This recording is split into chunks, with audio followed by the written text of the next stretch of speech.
በስመ አብ ወወልድ ወመንፈስ ቅዱስ አሐዱ አምላክ አሜን። ለአባታችን ለአቡነ ሀብተ ማርያም በዓል እንኳን በሰላም አደረሳችሁ። የአባታችን የአቡነ ሀብተ ማርያም ታሪክ። አባታችን አቡነ ሀብተ ማርያም የተወለዱት በመንዝ አውራጃ ልዩ ስሙ የራዊ በተባለ ቦታ ሲሆን የአባታቸው ስም ፍሬ ብሩክ፣ የእናታቸው ስም ዮስቴና ይባላል። ሁለቱም በሕግ ጋብቻ ጸንተው ሕገ እግዚአብሔርን ጠብቀው ምግባር ትሩፋት ሰርተው በንጽህና በቅድስና የሚኖሩ ነበሩ። ሆኖም ልጅ ስላልነበራቸው እጅግ ያዝኑ ነበር። በዚህ ሁኔታ ያዘኑ ቅድስት ዮስቴና ማለትም እናታቸው መንነው በአካባቢያቸው ከሚገኝ ጫካ ውስጥ ዋሻ ፈልገው ገብተው ዘጉ። በዚያም አንድ መናኝ መነኩሴ አግኝተዋቸው እግዚአብሔር በቅድስቲቱ ላይ ያለውን ድብቅ ነገር ስለገለጠላቸው አንቺ ለምንኩስና የተፈቀደልሽ አይደለም፣ ወደ ቤትሽ ግቢ፣ ጸሎቱ ለዓለም ሁሉ የሚጠቅም ሰው ሁሉ የሚማጸነው ስሙ ገድሉ ትሩፋቱ በዓለም ሁሉ የሚነገርለት ወንድ ልጅ ትወልጃለሽ አሏቸው። የእግዚአብሔርን ድንቅ ተአምር የሰሙ ቅድስት ዮስቴናም እግዚአብሔርን እያመሰገኑ ወደ ቤታቸው ተመለሱ። የተናገረውን የማያስቀር አምላክ በቸርነቱ ጎበኛቸውና ነሐሴ 26 ቀን ጸነሱ። ግንቦት 26 ቀንም ደምግባታቸው እንደ ንጋት ኮከብ ያማሩ ሀብተ ማርያም ተወለዱ።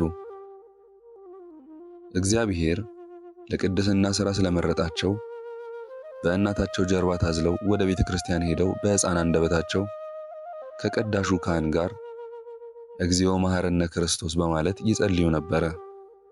ባደጉም ጊዜ ይህን ጸሎት ደጋግመው ይጸልዩ ነበረ። ላባቸውም እስኪንጠባጠብ ድረስ በመስገድ ይጋደሉ ነበር። አንድ ቀንም ከአባታቸው ጎን እንደተኙ በድንገት እግዚአብሔር በድምፅ ሀብተ ማርያም ሆይ አንተን የተመረጠ ዕቃ አድርጌሃለሁና ቃሌን ለተመረጡ ሰዎች ተናገር አላቸው። ይህን ግን የተበሰረላቸው የቤተሰቦቻቸውን ከብቶች በሚጠብቁበት ጊዜ ነበረ። ዕድሜያቸው እየገፋ ሲሄድም አባታቸው ትምህርት ቤት አስገቧቸው። ለአቅመ አዳም በደረሱ ጊዜ ሚስት አጩላቸው። እርሳቸው ግን የድንግልናን ሕይወት በመምረጥ ከወላጆቻቸው ቤት ኮብልለው ገዳም ገቡ። በመጽሐፈ ሲራክ እንደተጻፈ ልጄ ሆይ ራስን ለእግዚአብሔር ታስገዛ ዘንድ ወደ ገዳም ብትሄድ ሰውነትን ለመከራ አዘጋጅ እንዲል በዚያና አባ ሳሙኤል ለሚባሉ በረዳትነት ሲያገለግሉ ብዙ ገቢረ ተአምራት ተደርጎላቸዋል። ዛሬ ሰበይ ገዳም ተብሎ በሚጠራው ስፍራ ለ3 ወራት ጽሙድ እንደ በሬ ትጉህ እንደ ገበሬ እንዲሉ በጾም በጸሎት ተጠምዶ ሳለ መታሰቢያህን በዚህ ዋሻ አደርግልሃለሁ በማለት እግዚአብሔር አምላክ ቃል ኪዳን ገብቶላቸዋል። ጊዜ ረፍታቸው በደረሰ ጊዜም ጌታ ተገልጦላቸው ስለ ተጋድሏቸውና ስለ ንጽህናቸው 7 አክሊል እንደሚቀበሉ ነገራቸው። በ490 ዓመተ ምህረት ህዳር 26 ቀን አርፈው በደብረ ሊባኖስ ገዳም መካነ ቅዱሳን ቀበሯቸው። የአባታችን የጻድቁ አቡነ ሀብተ ማርያም ረድኤት በረከት ምልጃና ቃል ኪዳናቸው አይለየን፣ አሜን።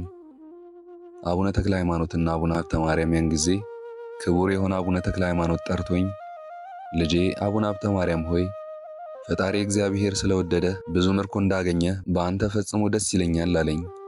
ነገር ግን የምለምንህ አንድ ነገር አለና እሺ በለኝ ቢለኝ አቤቱ ጌታዬ ምንድነው ነገሩ አልሁት። ክቡር አባታችን አቡነ ተክለ ሃይማኖትም ከተቀበርኩበት ቦታ እንድትቀበር ቃል ኪዳን ግባልኝ አለኝ። ይህንን አደርግ ዘንድ ስለምን ትለምነኛለህ ብዬ መለስኩለት። እነሆ በሀገሬ ላይ የታዘዙ 5 መቅሰፍቶች አሉና ስለዚህ ነው። እሊሁም አንዱ መብረቅ ነው፣ ሁለተኛው ቸነፈር ነው፣ ሶስተኛው የረሃብ ጦር ነው፣ አራተኛው ወረርሽኝ ነው፣ አምስተኛ የእሳት ቃጠሎ ነው። የአንተ አጽም በውስጡ የተቀበረ እንደሆነ አጥንቴ የተቀበረባት ሀገር ከእነዚህ መቅሰፍታት ትድናለች። ልጄ ሀብተ ማርያም ሆይ አንተ የማታውቀው ከፈጣሪያችን ከእግዚአብሔር የተሰጠ እኔ የማውቀው ክብር አለህና ስለዚህ ነው አለኝ። ይልቁንስ እንዳልኩ በተቀበርኩበት ቦታ እንድትቀበርልኝ ቃል ኪዳን ግባልኝ ብሎ መላልሶ ማለደኝ። ይህንንም ሲባባሉ እንዲህ የሚል ቃል መጣላቸው፣ ከወዳጄ ከሀብተ ማርያም አንደበት ይህ ቃል ኪዳን አይወጣም። ዳግመኛም ወዳጄ ተክለ ሃይማኖት ሆይ እርሱ በወደደው የሚቀበር አይደለምና እኔ ከተቀበርኩበት እንድትቀበር ብለህ የምታስገድደው ስለምንድን ነው? እኔ በወደድሁት ቦታ ይቀበራል እንጂ የሚል ቃል ተነገረ። አቡነ ተክለ ሃይማኖትም እየለመኑና እየሰገዱ ከሥላሴ ዙፋን ፊት ተንበረከኩ። በሦስተኛውም ይሁን እንዳልከው ይቀበረልህ የሚል ቃል ተሰማ። ዳግመኛም በአንተም አጽም በሀብተ ማርያም ማጽም ቦታ ከመቅሰፍት አትዳንልህ፣ ልጆች ግን በቸነፈር ደዌ ቢሞቱ ከሰማዕትነት ተቆጥሮላቸው ወደ መንግሥተ ሰማያት እንዲገቡ በራሴ ምዬ ቃል ኪዳን ገብቼልሃለሁ አላቸው። በዚህም ጊዜ አቡነ ተክለ ሃይማኖት እጅግ ደስ ተሰኝተው 3 ጊዜ ሰገዱ። አባታችን አቡነ ሀብተ ማርያም ከገድላቸው መካከል ምንኩስናን ከተቀበሉ በኋላ ገድላቸውንና ትሩፋታቸውን በማብዛት በሳምንት 1 ጊዜ ቅጠልን ብቻ የሚመገቡ ሆኑ። 40 ቀን 80 ቀንም የሚጾሙበት ጊዜ ነበረ። በሌሊትም ወደ ጥልቅ ባህር እየገቡ መዝሙረ ዳዊት፣ 4ቱን ወንጌላትና ሌሎች የጸሎት መጻሕፍትን ይደግሙ ነበረ። ፊታቸውም እንደ ንጋት ምስራቅ ኮከብ ያበራ ነበር። ከታምራታቸውም አንዱ ከዕለታት በአንድ ቀን በሌሊት መብራት ለአባ ሳሙኤል እያበሩ ሳለ መብራቱ ከእጃቸው ላይ ወድቆ ጠፋ። መምህሩም አባ ሳሙኤል ቁጡ ስለነበረ ስለ መምህራቸው ቁጣ በጣም ደንግጠው ወድቆ የጠፋውን መብራት ፈጥኖ ባነሱት ጊዜ መብራቱ በእግዚአብሔር ታምር ራሱ በርቶ ታየ። አባ ሳሙኤልም ይህን ታምራት አይቶ እጹብ በማለት የዚህ ቅዱስ ልጅ መጨረሻ ምን ይሆን ብሎ ካደነቀ በኋላ የዓለም ሁሉ የጥበብ መብራት ይሆናል ሲል ትንቢት ተናገረላቸው። እመቤታችንም ለአባ ሳሙኤል ተገልጣላቸው የአቡነ ሀብተ ማርያምን ክብር ነገረቻቸው። አባታችንም አባ ሳሙኤልን 12 ዓመት ከትሕትና ጋር እየታዘዙ ቤተ ክርስቲያንን እያገለገሉ ኖረው ከዚህ በኋላ በእግዚአብሔር ፈቃድ ወጥተው ሄደው እለ አድባር በተባለ ገዳም መኖር ጀመሩ። ከቦታውም ደርሰው ጥቂት ከቆዩ በኋላ እግዚአብሔር ከመረጣቸው ከአባ መልከ ጼዴቅ እጅ የምንኩስናን ሥርዓት ተቀበሉ። ይኸውም የሚዳው አቡነ መልከ ጼዴቅ በደጃቸው የተቀበረውን ሰው አፈር የማያስበሉት ጻድቅ ናቸው። ይህንንም የጻድቁን አባትና ልጅነታቸውን መሠረት በማድረግ የኢሰበያ አቡነ ሀብተ ማርያም ገዳም ካህናት፣ መሪጌቶችና ዲያቆናት ግንቦት 4 ቀን ወደ ሚዳ መራቢቴ በመሄድ የአቡነ መልከ ጼዴቅን በዓል እጅግ በደማቅ ሁኔታ ያከብራሉ። ለአባታችን ከተደረገላቸው ቃል ኪዳንም አባታችን አቡነ ሀብተ ማርያም ምንኩስናን ከተቀበሉ በኋላ ገድላቸውንና ትሩፋታቸውን በማብዛት በሳምንት 1 ጊዜ ቅጠልን ብቻ የሚመገቡ ሆነው 40 ቀን 80 ቀንም የሚጾሙበት ጊዜ ነበረ። በሌሊትም ወደ ጥልቅ ባህር እየገቡ መዝሙረ ዳዊት፣ 4ቱን ወንጌላትና ሌሎች የጸሎት መጻሕፍትን ይደግሙ ነበረ። ፊታቸውም እንደ ንጋት ምስራቅ ኮከብ ያበራ ነበር። ከዚህም በኋላ ወደ ምስራቅ ሄደው ጎሃር ወደምትባል አገር በደረሱ ጊዜ በዚያም በዓት አጽንተው ሲጸልዩ ጌታችን ቅዱስ ገብርኤልንና ቅዱስ ሚካኤልን በቀኝና በግራ አስከትሎ ተገለጠላቸውና ወዳጄ ሀብተ ማርያም ሆይ ሰላም ላንተ ይሁን አላቸው። ያን ጊዜ አባታችን ከፈጣሪያቸው ግርማ የተነሳ ደንግጠው ከመሬት ወድቀው እንደ በድን ሆኑ። ጌታችንም አንስቶ ክቡራን በሆኑ እጆቹ አጸናቸውና የመጣሁት ላጸናህ ነው፣ ሰውነትህንም እንደ ንስር ለአድሳት ነው እንጂ ላጠፋ አይደለም።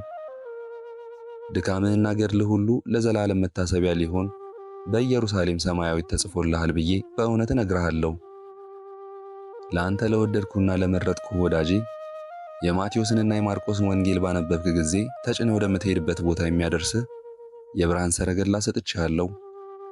እንደ አንተም ካሉ በዋሻ በመሬት ፍርኩታ ከሚኖሩ ከመረጥኳቸው ቅዱሳን ጋር ትገናኝ ዘንድ ወደ 4ቱም አቅጣጫ ትበር ዘንድ የብርሃን ሰረገላ ሰጥቼሃለሁ። ዳግመኛም የሉቃስንና የዮሐንስን ወንጌል ባነበብክ ጊዜ ወደ ኢየሩሳሌም ትሄድ ዘንድ የእሳት ሰረገላ ሰጥቼሃለሁ አላቸው።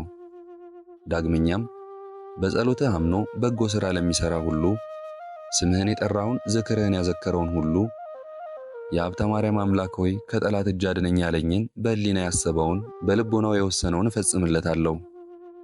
አንተን ገድልህንና ቃል ኪዳንህን የናቀውን ያቃለለውን ሁሉ ፍጹም መበቀልን እበቀለዋለሁ። እንደ ወዳጄ እንደ ፊቅጦርም በእናቴ በማርያም ድንግል አተምኩክ። ይህን ካላቸው በኋላ ቅዱስ ሚካኤልን ከእርሳቸው እንዳይለይ የዘወትር ጠባቂ አድርጎ ሰጣቸውና በታላቅ ግርማ ወደ ሰማይ አረገ።